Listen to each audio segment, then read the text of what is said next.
High-pressure situations can bring out the best or worst in our favorite characters. And who exemplifies these extremes better than Final Girls? There is nothing more satisfying than seeing a bright, young woman make it through to the end of her horror movie in one piece, especially when she really deserves to.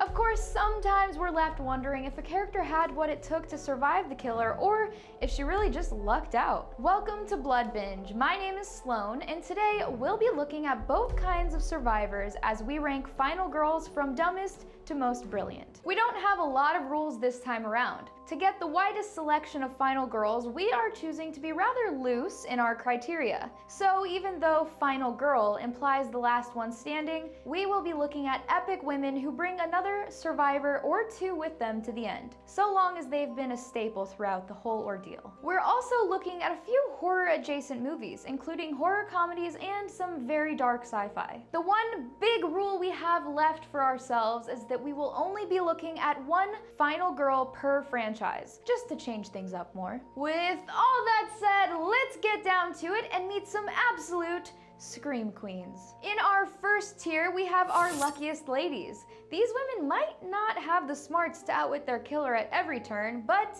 they had the luck to be the last one standing, and we applaud them for that all the same.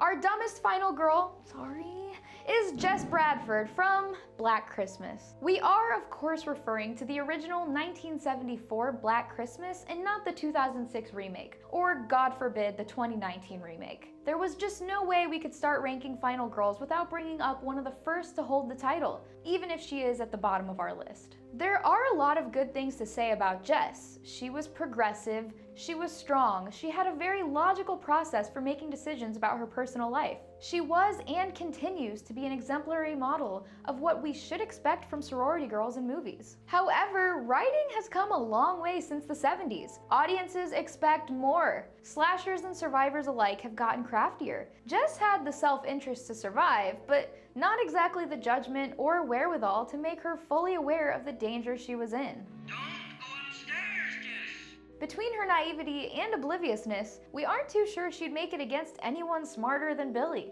And he wasn't playing with a full deck of Christmas cards, if you catch our drift. So buckle up, because it only gets better from here. Alice Hardy from Friday the 13th is up next. For Friday the 13th Final Girls, we really did consider putting Ginny here instead of Alice. Based on just wits, she may have actually done a tad better. Ultimately, we chose Alice not just because she was the first Final Girl of the series, but also because she's the only one to go up against both Pamela and Jason Voorhees. Unfortunately, she didn't withstand Jason's attacks for very long before perishing, but she was able to outmaneuver Mrs. Voorhees and had the guts to decapitate her, which we don't think a lot of people would have had. When it comes down to the flight or fight response, we appreciate that she goes for the kill. If it weren't for the fact that she ignored her instincts for so long and allowed her situation to become increasingly dangerous around her, she may have been a lot higher. Following her is another absolute icon, Sally Hardesty from the Texas Chainsaw Massacre. Sally is able to escape not just a killer, but a whole family of them. That's no small feat.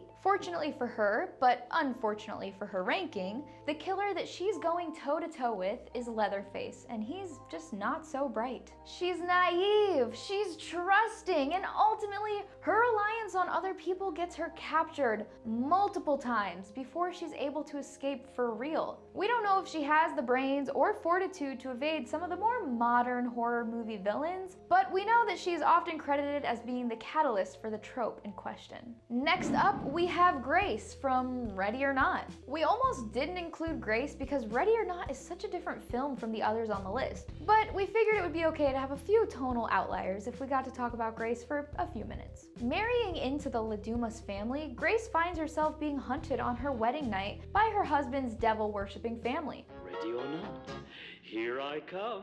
What we like about Grace is how willing she is to call her husband out on his bullshit, turn on him when his loyalty is called into question, and of course, survive the night. Her judgment may be an issue. She has terrible taste in men. She can't tell if a gun is real or not. Some of her escape strategies are horribly flawed, but ultimately, she'll do whatever she has to do to look out for herself, and we have to applaud that. And rounding out this tier, we have Evelyn Abbott from A Quiet Place. While not a traditional final girl, we wanted to bring her up. She is fierce, incredibly strong, and unflinching in her resolve to protect her family. Her determination to save herself and her children is nothing short of astounding, even under the most trying conditions. There were a lot of very gutsy, arguably far too dangerous plans that went into the delivery of her fourth child, but we truly admire how she was able to pull herself and her children through the ordeal while still protecting them, despite all the odds against her. In our second tier, we have girls of above average intelligence who are able to make the most of the little bit of fortune they are given. Kicking off this tier is Wendy Torrance from The Shining. This is a character who really benefits from some good development and exceptional acting. There are really dumb decisions that Wendy makes from an objective standpoint that we feel inclined to forgive because we better understand where she's coming from. Most of those decisions, if you couldn't already guess, pertain to her absolutely insane husband whom she puts too much faith in. Yes, moving her family to live in a secluded hotel for the winter, despite knowing that her husband is a recovering alcoholic with anger issues, seems like a good way to get her and her son painfully murdered. Knowing the experiences that she has at the Overlook as her husband is taken over by the evil forces there, we can't really say that we're surprised. If you walk into a horror movie premise and find yourself in a horror movie, that's sort of on you.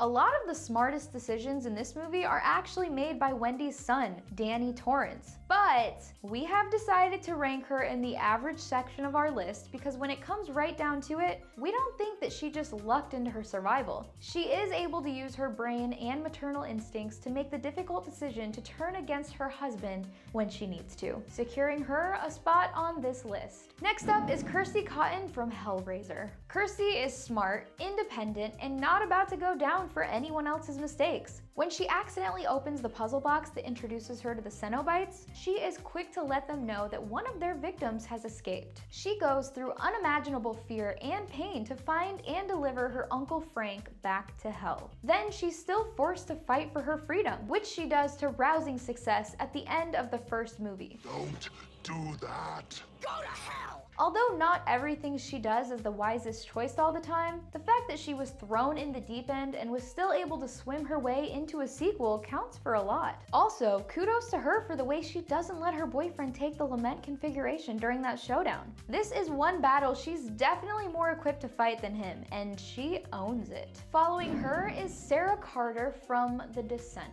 This is an interesting one because what light you see Sarah Carter in may well vary depending on if you saw the US or the UK version of this movie. That extra scene can really make a difference. The US version paints her as a much more victorious figure. In both versions, however, she is quick thinking and even quicker acting. She keeps herself out of the grasp of the crawlers while also doing everything she can to help her friends survive. This movie sees her making a lot of very terrifying but very smart calls in order to secure her survival. Of course, we also have to include Dana Polk from The Cabin in the Woods. Dana may be the only character who is elevated this high based off of one very divisive decision. We are of course referring to the big red monster button. Dana makes more than her fair share of classic dumb mistakes. She goes to the cabin, she heads to the basement, she reads Latin from a creepy book, she's slow to believe what's going on around her, but there is a part in the movie where she fully embraces the chaos and does her best to turn it against the villains. In a single glorious moment where she and Marty are outnumbered, she presses the button that releases all the monsters in a bold attempt to even the playing field. This is often considered either the smartest or dumbest decision in horror movie history. They want to see us punished.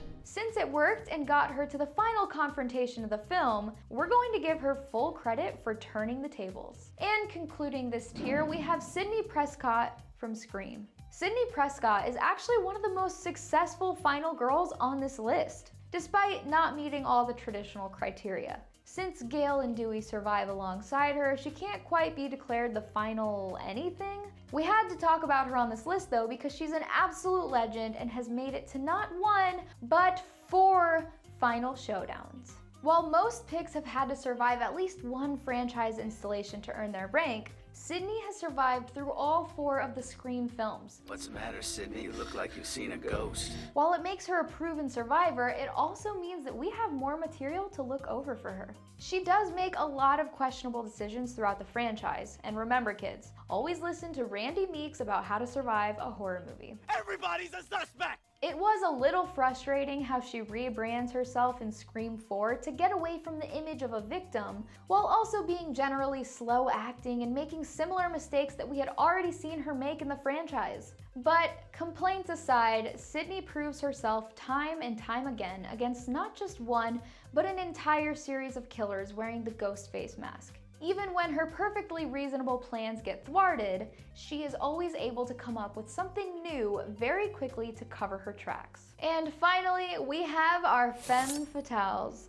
The killers should have taken out these women when they had their first chance because they likely aren't about to be given a second opportunity. First up, we have Nancy Thompson from A Nightmare on Elm Street. This was another franchise that gave us plenty of final girls to choose from, such as Alice or Kristen, but of course we had to pick Nancy, not just because she's the first, but because she was also by far the smartest. She's a better detective than her father, a better judge of character, and the only one able to piece together what is happening. She relies on her own instincts to survive, despite the fact that everyone else thinks she's crazy. Perhaps most impressive is how quickly she learns to booby-trap her house to even the playing ground between her and Freddy, for once he's brought into the physical world. Don't let him kill me too! Although her actions in A Nightmare on Elm Street would be more than enough to secure her place in this tier, we feel it's also worth mentioning that she has her fair share of book learning too. When she returns for Dream Warriors, she's returning with a college education and a job waiting for her at a psychiatric facility. Erin Harson from You're Next. It was a surprise for a lot of people how much of a badass Erin ended up being. It was certainly a surprise for the killers who were expecting to take out a house full of easy prey and ended up being unmasked and outwitted by Erin. While others are cowering in fear, denying their problems, or being otherwise very dense, Erin is trapping the home, making weapons, and defending the premises. The only reason why we aren't ranking her even higher is because this is something that she was trained for that we feel gives her an edge. But honestly, she was a contender for our #1 slot here. Laurie Strode from Halloween. Now, for this one, we would specifically like to cite Laurie Strode from the original Halloween and the 2018 Halloween. Since the 2018 film reset the canon of the franchise following, we feel it's fair and an adequate judge of her growth as a character. In the original film, she is seen as a fairly average teenager, though one with a slightly heightened survival instinct when compared to her friends. Since Michael is a fairly accurate killer, surviving him once is no small feat and could easily have earned her an average ranking on its own. But what we feel really elevates her is the 2018 film where she is expecting Michael to come and has spent much of her life preparing for the showdown. It could be seen as paranoid, but it takes everything in her family's arsenal to escape Myers, and she always knew that it would. She knows the dangers and shows tremendous fortitude throughout the years. Goodbye, Michael. Laurie has the ability to prepare, the ability to adapt, and does her best to educate her family for the trials to come. She's a woman who both literally and figuratively sticks to her guns, and we love her for it.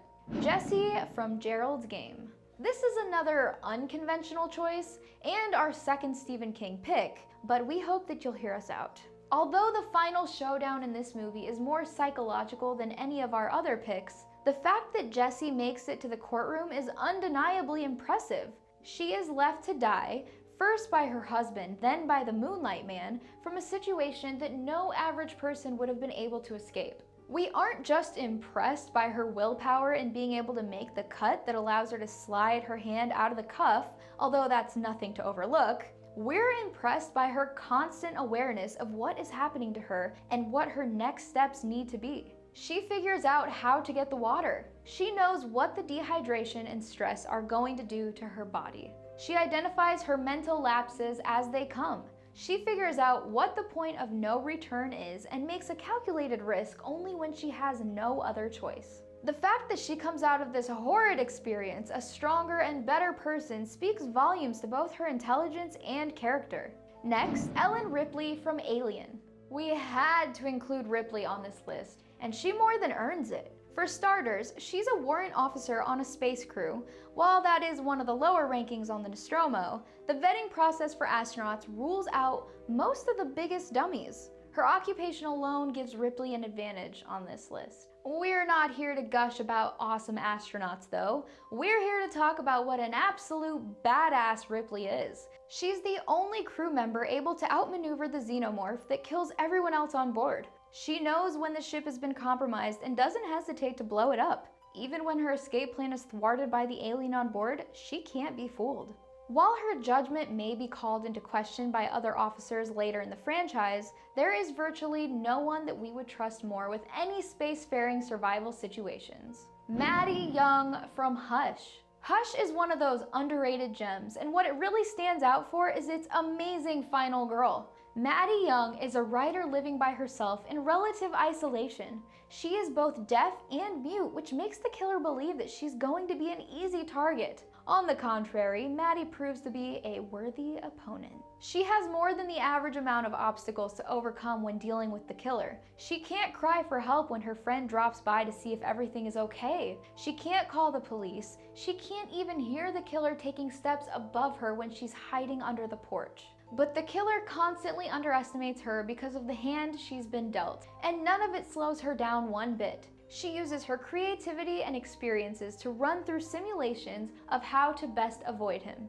She distracts him with every flashing light and loud noise at her disposal while still trying to find a way to reach out to authorities. She's able to outmaneuver the killer's weapon away from him, and even though she's only got one shot, she knows just what it takes to give herself that upper hand. Maddie even knows how best to manipulate him and goad him into walking straight for her trap. So that was it, everybody. Our list of final girls ranked from the dumbest to the most brilliant. Of course, we couldn't include everyone who made it to a final showdown or fought their way into the sequel, but we tried to get some of the best and worst.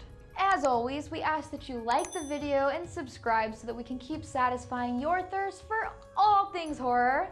Thanks for watching.